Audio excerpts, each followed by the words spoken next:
those guys the whole way through.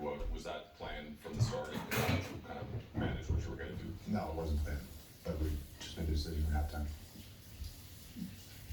What do you take away, I guess, most from a kind of an emotionally difficult loss like that, which you had yourselves in pretty good shape multiple times and they just kept coming back?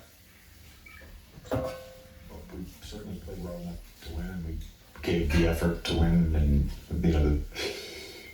it's not a planned thing to play 5 guys an entire second half. We asked them at the beginning of the fourth quarter, told them we had 2 extra timeouts. If you need a sub, let us know. Those guys gave a lot.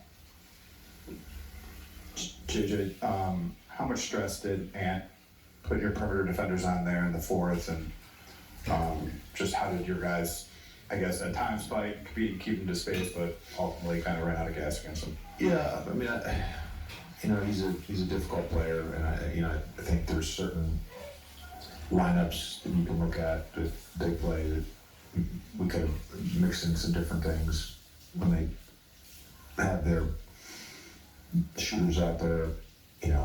It's tough to kind of mix in fires. We tried to fire multiple times. It wasn't communicated well. We did end up, trying to blitz him. He wasted both times and they scored. So, he's a very dynamic offensive player. What was your vantage point on the inbound that was a turnover? Well, let's just start with Luka got tripped. I mean, that was a blatant trip. He doesn't just fall on his own. We watched it. He gets tripped. So we should have been at the free throw line. That's not an excuse for why we lost, but we got fouled, and we had a chance to go up.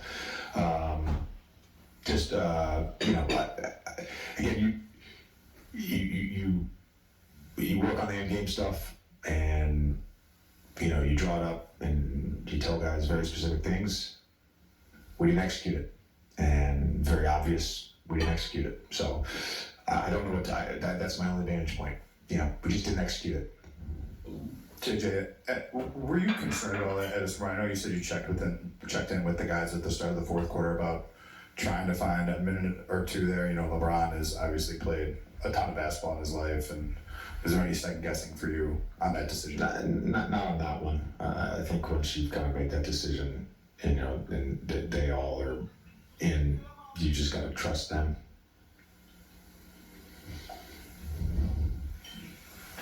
JJ, we mentioned the possession battle pregame. They got 10 more shots, 18 offensive rebounds, 3 fewer turnovers. How big was the back there? What were those couple of areas? Yeah, I thought we played well enough in the first half. Our first shot defense, we should have been up double figures, and that's instead we're down. That's some turnovers led to some baskets, and then the offensive rebound just killed us in the first half. You said after game one that your team needed to play with kind of the edge and mentality that you guys showed game two. It seemed like you mentioned offense, but Randall all game kind of was able to be a physical disruptor. What did you make of what he was able to do, and how was he impactful in the game? As a defender, you're talking about? No, just flying around the court everywhere. Oh yeah, no, he's you gotta live with some stuff. 22 shots, 25 points. You gotta live with some stuff. Did you think his energy though? He's been great all series. Yeah. Thanks, Coach. All right, JJ.